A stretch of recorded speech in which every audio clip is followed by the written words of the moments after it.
Has Trump made America the hottest country on the planet? We're the hottest country anywhere in the world. Or are we just a nation past its prime? Inside the United States, the deterioration, it's already happening. That the rest of the world is backing away from? The answer is not what you think. My name is Clint. This is Right versus Left, and we're here to figure out if it's true that we are the hottest country in the world, and every other country wants to hang out and get in close with this undeniably gorgeous country of ours. Or are we the hot girl that on closer inspection we're held together by plastic surgery and we're falling apart at the seams, and other countries are running screaming in the opposite direction? If you're going to win this fight, you first have to know what the other side is thinking, because if you look at conservatives and all you see are uneducated meatheads just regurgitating the latest talking points from Fox News, you don't understand them at all. And if you look at liberals as a bunch of America haters who are secretly hoping for the downfall of the United States, then you are completely missing the point.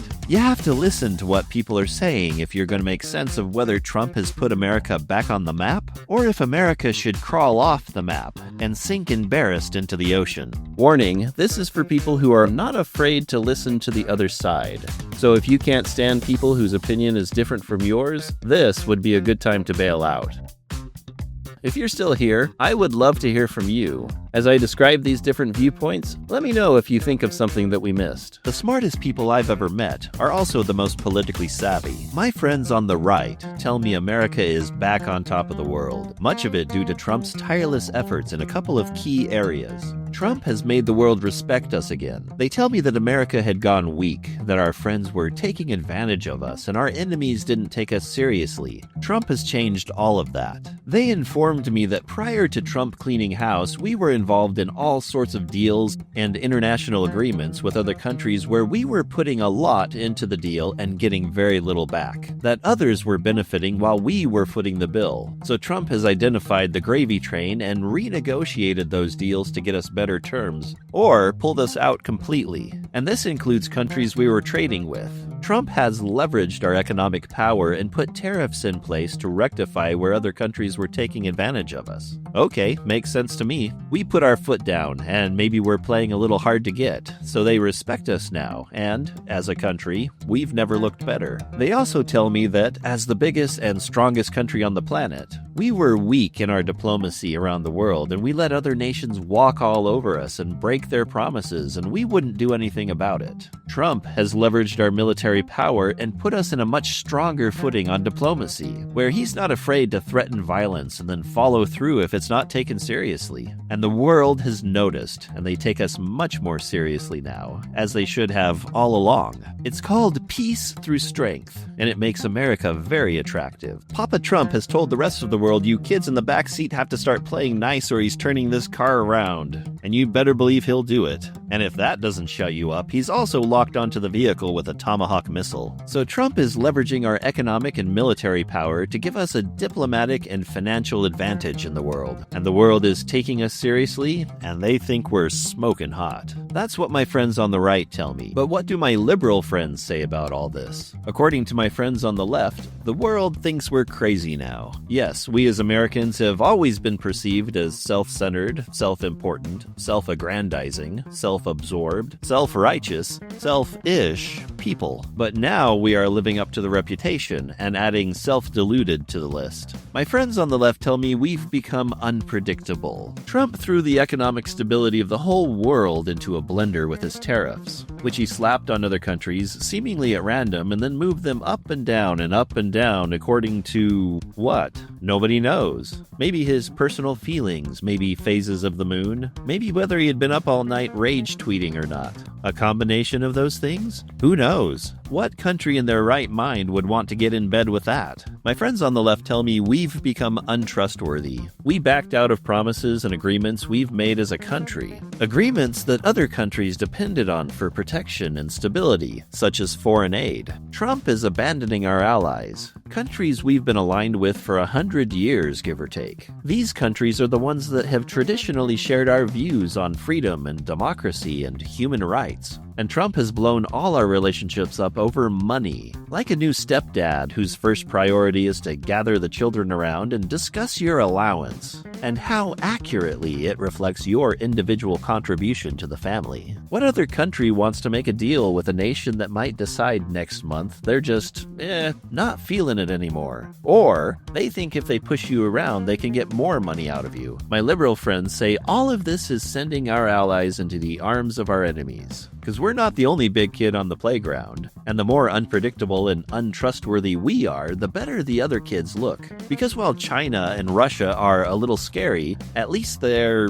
relatively stable. At least they're not the United States, which acts like a confused playground bully that's going to share his fruit snacks with you one week and steal your milk money the next. And that's why my left-leaning friends say America is less hot and more hot mess. Hot mess day. The hot mess in me recognizes the hot mess in you, and it is divinely beautiful. That's what my friends on the left tell me.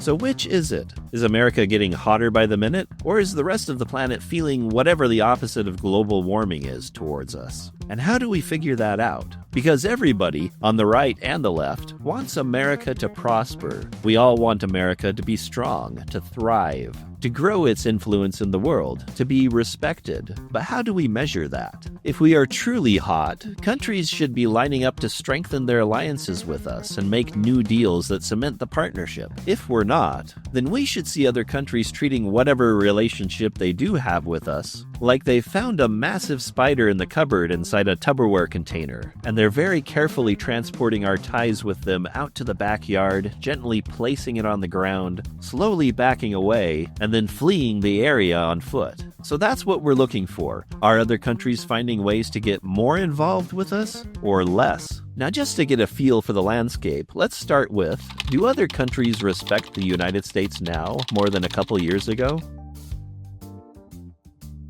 Current international surveys and reports from 2024 to early 2026 suggest that global respect and approval of United States leadership has declined in most regions compared to 2 or 3 years ago. Okay, we don't trust search engine AI, right? If you do, you shouldn't. They get things wrong all the time, but they do provide sources, and this comes from the Pew Research Center. And it's worth taking a moment to see if this place can be trusted to be unbiased. Because if the Pew Research Center is owned by, say, George Soros, then we know they're not going to have anything nice to say about Republicans, and we should find a more neutral source. Their wiki says they do not take policy stances, and they're owned by a charitable trust, not the liberal media, and they're a charter member of a transparency group. You can dig deeper, and I have, but these are the kind of things you're looking for in a nonpartisan information source. So the information they give us can be seen as reasonably accurate and unbiased. So the Pew Research Center says that the U.S. image is in decline in most countries, and I confirmed this in other places. But does it mean that those countries are withdrawing from us and running to other countries, like China? We need more information. A Canadian leader says, "We're opening up our markets. We know that we can be a reliable source of natural resources to large economies like China, India, and European Union. And that does not mean that we forego United States. There still is a hope that we will reestablish good relationships with the United States. But as Prime Minister Carney says, they will never be the same again." Let's look around some more. It looks like the Prime Minister of Great Britain also recently went to Beijing to build a long-term strategic partnership with China. And unfortunately, many places are reporting that U.S. allies have lost confidence in our leadership and are also resetting their relationships with China, like Finland, France, Ireland, South Korea, and Germany. And that would indicate America is less hot than we would like it to be. So the world is branching out. They've been eating burgers and fries so long, they're ready to try the Chinese place down the street. And that's not a surprising reaction because Trump has been telling the world that they shouldn't be so dependent on the United States. He's told our allies that they're going to have to start paying their fair share in military expenses. We're going to split the tab instead of footing the bill. While we do lose influence over other countries when we take our money away, that has the benefit of immediately saving us a lot of money, and it might be better for the European Union in the long run that they become more militarily self-sufficient. And on the bright side, there are benefits to spending our money on our own military instead of the rest of the world's. And this is the peace through strength mindset Trump has. We are more of a credible threat when it comes to diplomacy. In many situations, like the Gaza peace plan, Trump threatened action if they didn't agree to a solution, and what do you know? It turns out Israel and Hamas would rather exchange pleasantries and release hostages than get bombed out of existence. And while it's hard to say exactly how many wars Trump has ended, he has certainly had success in his efforts. You know, credit where credit is due, and that makes America a little hotter if we can lay down the law and broker peace deals between other countries. But now the question is, if our policies haven't exactly endeared us with traditional allies, who have they endeared us with? When Trump says, We're the hottest country anywhere in the world. And that's said by every single leader that I've spoken to over the last 5 months. which leaders are saying this? Apparently it's the ones who are investing in us. As proof of how hot America has become, Trump has pulled in trillions of dollars worth of investments, and a lot of them from other countries. I figure that we'll probably be at 20 or 21, maybe even $22 trillion of investments coming into our country by the end of the first year of my second term. Because America now has a future in technology and manufacturing that it didn't have before, so Trump says. Because he is deregulating and incentivizing. So the world wants to invest in the United States like never before. And $22 trillion, that's a lot of lettuce. Now, I hope it goes without saying that we don't trust politicians to tell the truth. Do politicians lie? Yes, absolutely. You have to assume they are by default. If you factory reset a politician, the first thing they're going to do when you turn them back on is lie to you. Okay, that's not true, but I'm just saying it's better to assume they are lying to you than just believing them automatically, even when we're talking about everybody's favorite president. So you have to double check everything they say. And Trump has been talking this number up. I mean, literally up. I mean, by more than double. The White House website itself says it's closer to 10.5 trillion. And for time reasons, we're just going to go with that. But normally you want to get some outside sources to verify that number for you. You know, ideally sources that don't like Republicans. So they have gone through the numbers with a fine-tooth comb, trying to discredit as much of it as they can, to the point that they are forced to begrudgingly admit that a certain dollar amount is actually correct. Hey, here's one. They're saying $7 trillion. And you know what? Whether it's 7 trillion or 10 trillion, trillions of dollars worth of investments are coming into the United States because of Trump. And the biggest foreign investors are the United Arab Emirates, Qatar, Japan, and Saudi Arabia. Now, what do all these countries have in common? Wait, I know what you're going to say. They all have way too many A's in their name. Which is true, but let me finish the question. What do all these countries have in common with Donald Trump? If the first thing that came to your mind is that for each of them, money is their god, you are correct. And I'm not saying that in a bad way necessarily. I'm saying these countries are very money-focused, and they wouldn't invest in America if they didn't love money and see a huge opportunity. This is a total win in favor of America's hot status. And kudos to Trump for making it happen. And yes, for those of you who want to throw a wet blanket over the smoldering hotness that is America right now, I understand that there are things we are giving in return for these investments, like military protection, which is expensive, and reciprocal investment. And these are just pledges, and some of these countries are saying they'll invest 3 to 6 times their own nation's GDP into us. So who knows if that'll ever actually happen? And with any investment, there are caveats and concessions and strings attached. But hey, just relax and enjoy the moment. America is back, baby. Okay, but does that really mean America is smoking hot? Because of how Trump has done things, a lot of Americans aren't feeling it. Let's step back and look at the big picture. Trump has changed our relationship with the rest of the world. I made the money is their god comment because that seems to be the dividing line. Because when you look at the big picture, it seems everything Trump does is all about the money. He is a businessman, and he thinks like a businessman. And I would remind the entire world that this is a president who was a businessman first. And in business, when you have the power, you leverage that to get more of what you want. And we want money. Why did Trump pull out of apparently 66 international organizations, conventions, and treaties? Most of them having to do with things like renewable energy, global pollution, health and human rights, and foreign aid, because they didn't make financial sense. As my friends on the right would put it, why send so much money to the rest of the world when we have economic problems at home? And why did Trump go into business with these particular countries? Because they've got money, and they've said they want to give it to us. Pure and simple. Trump is focused on making America great, and to him, that means making it as wealthy and powerful as possible. On the other hand, my friends on the left don't like this because they saw America as a strength to the world. We are champions of democracy and freedom. We stepped in to turn the tide in terrible conflicts. We do more charitable work out there than anyone else. We were led by our values, and that is what made America great. Look at it this way. For a long time, we've been the popular rich girl, and we were relatively kind to everyone. Think Princess Jasmine from Aladdin. And we would give more than we received. And our friends were not as rich and powerful as us, but we chose them because they had good hearts. Diamonds in the rough, you might say. And we were willing to pull them up with us. But things changed.